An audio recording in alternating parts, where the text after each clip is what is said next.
नमस्कार। आपका उद्यमिता विषय के इस मूक प्रोग्राम में एक बार फिर से स्वागत है।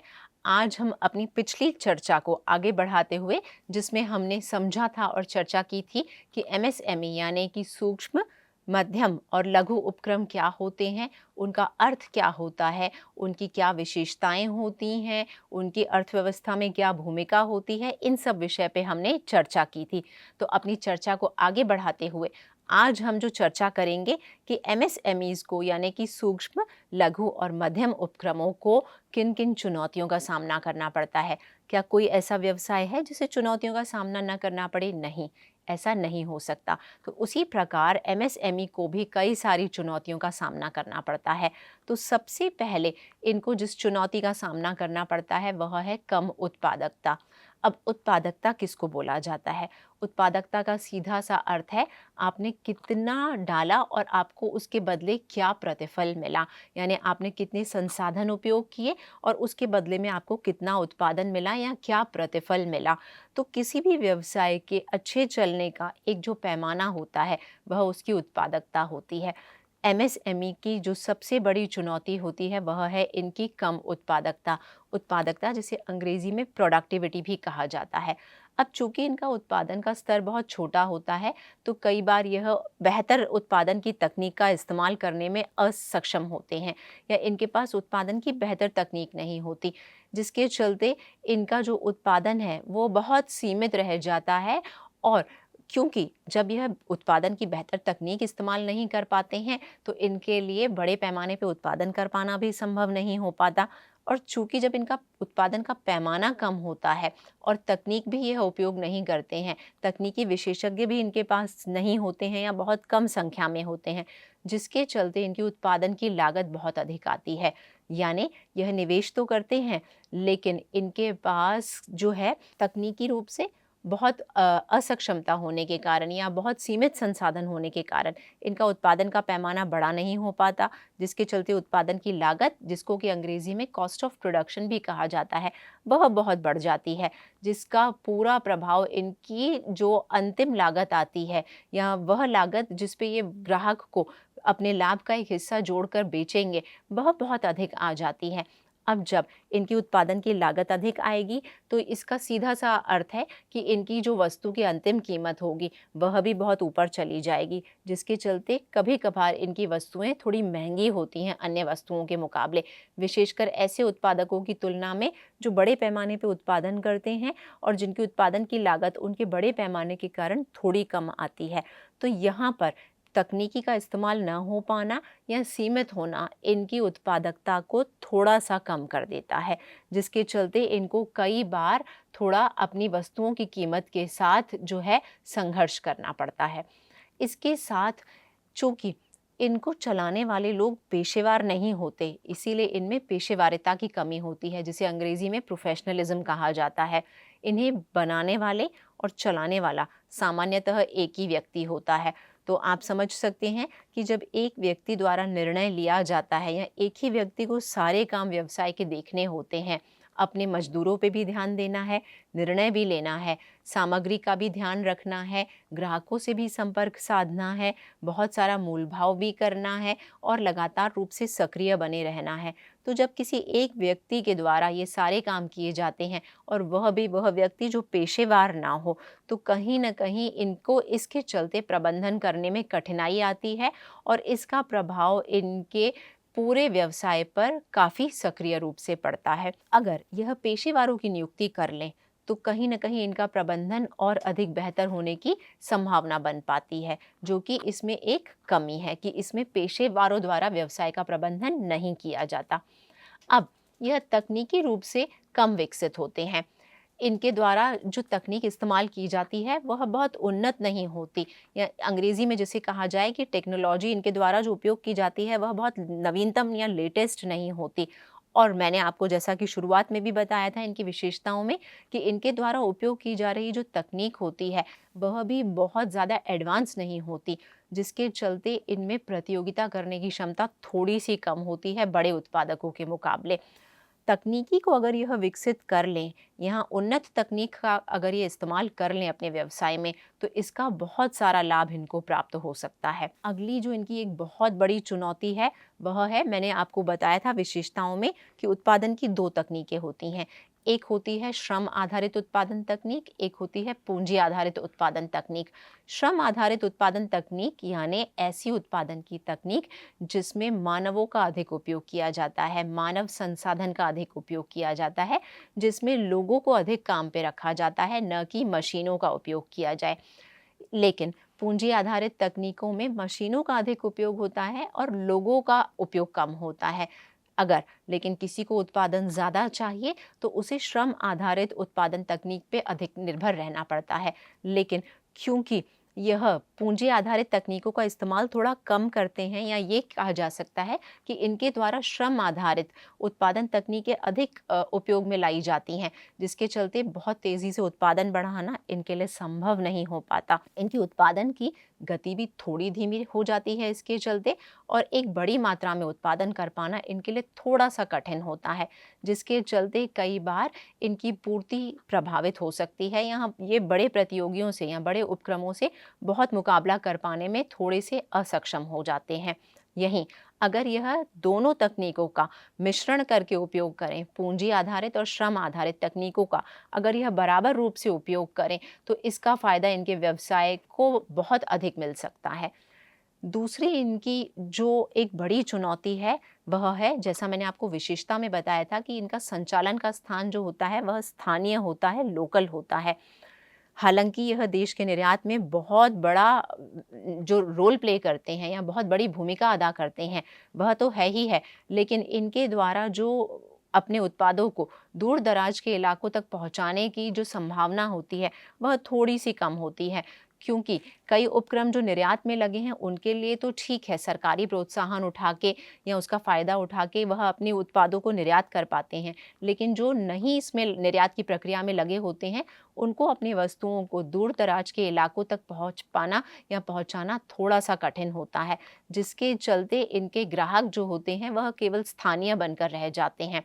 इनको अगर अपना व्यापार बढ़ाना होता है, तो कई बार इनको अपना पैमाना बढ़ाना होगा, और इसके साथ ही इनको अपनी वस्तुओं की जो उपलब्धता है वह दूर दराज के इलाकों में भी सुनिश्चित करनी होती है। तो अगर यह इस चुनौती से निपट लेते हैं और ट्रांसपोर्टेशन के माध्यम से, अच्छी ट्रांसपोर्टेशन सुविधा का उपयोग करके अगर यह अपनी वस्तुओं को दूर दराज के इलाकों में भी पहुंचाएं, तो यह अधिक प्रतियोगी बन के उभर सकते हैं। लेकिन एक अगली चुनौती जिसका इन्हें सामना करना पड़ता है, वह है अधोसंरचना, जिसे अंग्रेजी में इंफ्रास्ट्रक्चर कहा जाता है। अधोसंरचना यानी किसी एक इलाके में सड़क का क्या हाल है, वहाँ पे ट्रांसपोर्टेशन की क्या स्थिति है, वहाँ रेल का क्या हाल है, वहाँ पे टेलीकम्युनिकेशन या दूरसंचार की सेवाओं की क्या स्थिति है। जितनी बेहतर अधोसंरचना होती है किसी एक इलाके में, उस इलाके के व्यवसाय को बहुत अधिक फायदा उस अधोसंरचना के माध्यम से मिल सकता है। लेकिन चूंकि कई सारे एमएसएमई जो हैं वह ग्रामीण इलाकों में होते हैं, और वहाँ अधोसंरचना उतनी उत्तम नहीं होती जितना कि शहरी या अन्य इलाकों में होती है, जिसका खामियाजा इनको भुगतना पड़ता है कुछ हद तक। ग्रामीण क्षेत्र के जो एमएसएमई होते हैं, यानी कि सूक्ष्म और लघु उपक्रम, वह अगर अधोसंरचना वहाँ बेहतर बना दी जाए, तो उसके माध्यम से वह बड़े उत्पादकों या बड़े उपक्रमों से बहुत आसानी से प्रतियोगिता करके अपने आप को बड़ा बना सकते हैं। इसके साथ ही जैसे कहा जाता है कि बड़ी मछली छोटी मछली को पनपने नहीं देती, कुछ ऐसा इनके साथ भी होता है। इनका बड़े उत्पादकों या बड़े उद्यमों के साथ प्रतियोगिता इनकी कड़ी होती है। बड़े उत्पादक कई बार छोटे उपक्रमों को या छोटे उत्पादकों को पनपने नहीं देते, या उनके साथ यह प्रतियोगिता नहीं कर पाते हैं, क्योंकि बड़े उत्पादकों का तो उत्पादन का पैमाना भी बड़ा है, वह तकनीक भी बेहतर इस्तेमाल कर रहे हैं, प्लस उनके पास बहुत सारी पूंजी होती है निवेश करने के लिए, जिसमें कहीं ना कहीं ये मात खा जाते हैं, जिसके चलते यह बड़े उद्योगों से कड़ी प्रतियोगिता का सामना करते हैं। और उस प्रतियोगिता में अगर यह सफल रूप से बाहर निकल पाते हैं तब तो अच्छा है, लेकिन कई बार कई छोटे उपक्रम उनसे प्रतियोगिता नहीं कर पाते, तो उनको बंद करने के अलावा कोई चारा नहीं रह जाता है। विपणन का इनका ज्ञान थोड़ा सा सीमित होता है, क्योंकि पेशेवरिता की कमी तो हम समझ ही चुके हैं, एक चुनौती है इनमें। अब चूंकि इनको चलाने वाला व्यक्ति पेशेवर नहीं होता, प्रोफेशनल नहीं होता, और वही एक व्यक्ति सारे व्यवसाय का सारा काम संभालता है, तो विपणन का ज्ञान इनको थोड़ा सा सीमित होता है। विपणन यानी मार्केटिंग का, कैसे अपनी वस्तुओं और सेवाओं की मार्केटिंग की जाए, उसका विपणन किया जाए, कैसे उसके लिए बेहतर रणनीतियां बनाई जाएं, इसके उपयोग में और इसके प्रयोग में ये थोड़े से सीमित रह जाते हैं, जिसके चलते इनकी वस्तुओं और सेवाओं को व्यापक प्रचार और प्रसार नहीं मिल पाता। अगर इस चुनौती के लिए ये अच्छी मार्केटिंग स्ट्रैटेजी या रणनीति बना लें, तो ये बड़े प्रतियोगियों से बहुत आसानी से अपनी प्रतियोगिता करके खुद को साबित कर सकते हैं। जो एक अन्य चुनौती इन्हें जिसका सामना करना पड़ता है, वह है कुशल श्रमिकों की कमी। चूँकि जो ग्रामीण क्षेत्र में कार्यरत एमएसएमई हैं, उनको कुशल श्रमिक, जिसे अंग्रेजी में स्किल्ड वर्कर्स कहा जाता है, उनकी उपलब्धता थोड़ी-सी कम होती है, क्योंकि वह स्थानीय क्षेत्र में ही काम कर रहे हैं, स्थानीय लोगों के साथ ही उनको मिलके काम करना होता है। उनके काम करने वाले जो मज़दूर या कर्मचारी हैं, वह भी अनस्किल्ड या सेमी स्किल्ड होते हैं। तो कहीं न कहीं इसका असर उनके व्यवसाय पे पड़ता है, क्योंकि सीधी-सी बात है, जितने कुशल आपके श्रमिक होंगे, उतना बेहतर आप उत्पादन कर पाएँगे, उतनी बेहतर आप प्रतियोगिता का सामना कर पाएँगे। तो कहीं न कहीं अकुशल श्रमिकों के साथ काम करना इनकी एक बड़ी चुनौती है, जिससे अगर ये पार पा जाते हैं, तो अपने आप को बहुत विकसित रूप में ये आगे ले जा सकते हैं। इसके साथ ही इनको कई बार नियामक चुनौतियों का भी सामना करना पड़ता है, जिनको अंग्रेज़ी में हम कहते हैं रेगुलेटरी चैलेंजेस। बहुत सारे कंप्लायंस या नियमों का अनुपालन करना एक आम व्यक्ति के लिए जितना जटिल होता है, उतना ही इन उपक्रम चलाने वालों के लिए जटिल होता है। विशेषकर ऐसे उद्यमी जो छोटे उपक्रमों को ग्रामीण क्षेत्रों में चला रहे हैं। लगातार सरकारी नियमों की समझ होना, उसके हिसाब से अपने व्यवसाय में उनका अनुपालन करना, उसका सही इंटरप्रिटेशन निकालना इनके लिए थोड़ा-सा जटिल होता है, थोड़ा-सा कठिन होता है, जिसके चलते कई बार ऐसा होता है कि इनको नुकसान या खामियाज़ा भी उसका उठाना पड़ता है, और कई बार इनको अर्थदंड या अन्य प्रकार की दिक्कतों का सामना भी करना पड़ता है। लेकिन हालाँकि सरकार ने अब जो इनके नियम और कानून हैं, उनको बहुत सरल बना दिया है, प्रक्रियाओं का सरलीकरण किया जा चुका है, जिससे कि इनको अधिक से अधिक फ़ायदा मिल सके। तो देखिए, चुनौतियाँ चाहे कितनी भी हों, क्या उससे डर के व्यवसाय नहीं किया जाएगा? ऐसा बिल्कुल नहीं है। हर समस्या का, हर चुनौती का समाधान होता है, और एक बेहतर उद्यमी वही होता है जो चुनौती को अवसर में बदल दे। यही सोचते हुए सरकार ने उद्यमिता को बढ़ाने के लिए इस तरीके कार्यक्रमों की भी शुरुआत की है, और जैसे आप इस उद्यमिता विषय के MOOC प्रोग्राम में भी समझ रहे हैं, इसके साथ ही सरकार ने इनका अर्थव्यवस्था में योगदान देखते हुए इनके लिए बहुत सारी सरकारी योजनाएं और बहुत सारे प्रोत्साहन तैयार किए हैं, जिनका प्रबंधन बहुत अलग-अलग मिनिस्ट्रीज़ द्वारा किया जाता है, लेकिन विशेषकर MSME मंत्रालय जो है, वह इन पे बहुत कड़ी निगरानी रखता है, जिससे कि MSME को अर्थव्यवस्था में बहुत बेहतर स्थान मिल सके और इन्हें बहुत आगे ले जा सके।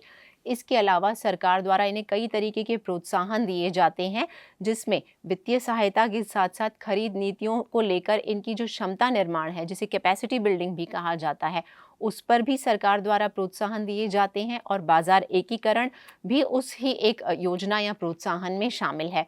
बहुत सारी ऐसी एजेंसियां हैं जो इनको वित्तीय सहायता प्रदान करती हैं, जैसे आपने नाम सुना होगा सिडबी का, small industries development bank of India, जो कि छोटे उपक्रमों को वित्तीय सहायता प्रदान करती है। इसके अलावा अलग-अलग बैंक भी जो MSME हैं, उनको वित्तीय सहायता प्रदान करते हैं। सरकार ने इनके लिए जो अनुपालन की प्रक्रिया है या जो नियम है, उनको भी बहुत सरल कर रखा है, जिससे कि एक समग्र रूप से अर्थव्यवस्था में MSMEs को बढ़ावा मिल सके, या उनको वो इकोसिस्टम या माहौल मिल सके जिसमें ये बेहतर तरीके से पनप सके। तो आइए उन्हीं कुछ योजनाओं पर चर्चा करते हैं, जिनको सरकार ने इनके लिए विशेष रूप से तैयार किया है। सबसे पहला है सूक्ष्म एवं लघु उद्यमों के लिए ऋण गारंटी निधि ट्रस्ट। यह योजना MSME मंत्रालय द्वारा चलाई जाती है और सिडबी द्वारा स्थापित है, जिसके अंतर्गत 2 करोड़ रुपए तक के जमानत मुक्त, जिसको अंग्रेजी में कोलेटरल फ्री कहा जाता है, ऐसे ऋण प्रदान किए जाते हैं। यह योजना वित्त पोषण इनको प्राप्त करने में मदद करती है, और वह भी बिना किसी तीसरे पक्ष की गारंटी के। यानी इनको थर्ड पार्टी गारंटर के रूप में इस योजना के अंतर्गत कोई नहीं चाहिए। और इससे एमएसएमई को क्या फ़ायदा होता है कि 2 करोड़ तक का आपको कोलेटरल फ्री लोन तो मिल रहा है, उसके लिए भी आपको किसी तीसरे व्यक्ति की बिल्कुल ज़रूरत नहीं है जो आपको गारंटर के रूप में, आपके लिए थर्ड पार्टी के रूप में वहाँ उपस्थित रहे। तो इस तरीके से यह योजना एमएसएमई को आसानी से वित्त तक पहुँच प्रदान करती है और उनको वित्त पोषित करती है। इसके साथ ही ऋण संबंध पूंजी सब्सिडी योजना, ये भी एक योजना है जिसको कि ऋण संबंध पूंजी सब्सिडी योजना कहा जाता है। यह योजना एमएसएमई को उत्पादकता और उनकी प्रतिस्पर्धा की जो गुणवत्ता है उसको बढ़ाने में बहुत मदद करती है, क्योंकि मैंने आपको बताया था इनकी चुनौतियों में एक बड़ी चुनौती इनकी है कि इनकी उत्पादकता थोड़ी सी कम होती है, और बड़े लोगों से, बड़े उपक्रमों से अगर आपको प्रतिस्पर्धा करनी है तो आपका सबसे बड़ा जो काम होता है वह होता है व्यवसाय के रूप में अपनी उत्पादकता बढ़ाना। यानी आपको आपकी लागत कम करनी है, आपका आउटपुट अधिक होना चाहिए, और आप उतनी ही बेहतर तरीके से अपनी मार्केटिंग की रणनीति भी बनाएं, और वह भी कम से कम वेस्टेज के माध्यम से। तो इस योजना के अंतर्गत जो एमएसएमई हैं उनके टेक्नोलॉजिकल या प्रौद्योगिकी उन्नयन पर ध्यान दिया जाता है, जिसके अंतर्गत उन्हें आधुनिक उपकरण खरीदने के लिए, क्योंकि मैंने आपको ये भी एक चुनौती बताई थी कि ये तकनीकी रूप से थोड़े से कम सक्षम होते हैं, तो उसको चुनौती को निपटने के लिए किसकी ज़रूरत है? सीधी सी बात है, चुनौती को निपटने के लिए अगर इन्हें उन्नत तकनीक तक पहुंच दे दी जाए तो आसानी से यह भी बड़े उपक्रमों से मुकाबला कर सकते हैं। तो इस योजना के अंतर्गत यही किया जाता है। लगभग 1 करोड़ रुपए के ऋण पर इनको 15% तक की पूंजी सब्सिडी दी जाती है यदि यह आधुनिक उपकरण खरीदते हैं तो। यानी अगर इनको मॉडर्न इक्विपमेंट्स खरीदने हैं तो उसके लिए 1 करोड़ का ऋण अगर ये लेते हैं तो उस पर 15% तक की इनको कैपिटल सब्सिडी दी जाती है इस योजना के अंतर्गत। अगली जो योजना है उसने बहुत सारे छोटे रेहड़ी लगाने वालों से लेके ठेला लगाने तक वालों के जीवन में बेहतरी लेकर जो आई है योजना, उसका आप सभी ने नाम सुन रखा होगा, वह है मुद्रा योजना, प्रधानमंत्री मुद्रा योजना। मुद्रा योजना ने कोविड के बाद लोगों के जीवन में बहुत बड़ा जो व्यापक परिवर्तन लेकर आई यह योजना, उसको शब्दों में नहीं बयां किया जा सकता। मुद्रा जो है योजना 2015 में शुरू की गई। अब मुद्रा क्या है? मुद्रा का अर्थ है micro units development and refinance agency limited. इस योजना को सरकार द्वारा 2015 में शुरू किया गया। इसके अंतर्गत जो गैर कृषि या गैर कॉरपोरेट लघु उपक्रम होते हैं या सूक्ष्म उद्यम होते हैं, उन्हें 20 लाख रुपए तक की जो वित्तीय सहायता है या मुद्रा ऋण है वो प्रदान किए जाते हैं। अब यह वित्त उन्हें किसके माध्यम से प्राप्त होता है? तो बहुत सारे व्यापारिक बैंक हो गए, आपके लघु वित्त बैंक हो गए, एनबीएफसीज जिनको गैर बैंकिंग वित्तीय कंपनियां कहा जाता है अंग्रेजी में, नॉन बैंकिंग फाइनेंशियल कंपनीज, उनके माध्यम से इनको ये ऋण प्राप्त होता है। अब इस ऋण में 3 श्रेणियां होती हैं, शिशु, किशोर और तरुण। शिशु के अंतर्गत लगभग 50,000 रुपए तक की वित्तीय सहायता प्रदान की जाती है। किशोर में 50,000 1 से लेके 5 लाख रुपए तक के ऋण प्रदान किए जाते हैं। और तरुण यानी ऐसे उपक्रम जिनमें 5 लाख रुपए से 10 लाख रुपए तक की वित्तीय सहायता की आवश्यकता होती है, ऐसे उपक्रमों को तरुण की श्रेणी में रखा जाता है या उन्हें वर्गीकृत किया जाता है। तो इस तरीके से मुद्रा योजना ने सबके बारे में सोचा है, चाहे वह बहुत छोटा ठेला लगाने वाला कोई उपक्रमी हो, उसको भी उपक्रमी कहा जाएगा, उसे ठेला चलाने वाला नहीं कहा जाएगा, क्योंकि उसको इन एजेंसियों के माध्यम से वित्तीय सहायता मिल रही है और वह भी अब एक बिजनेसमैन या एक उद्यमी के रूप में बहुत गर्व के साथ काम करता है। तो इस तरीके से एक और योजना सरकार द्वारा एमएसएमईज के लिए चलाई जा रही है जिसका नाम है स्फूर्ति, यानी पारंपरिक उद्योगों के पुनर्उद्धार के लिए निधि योजना।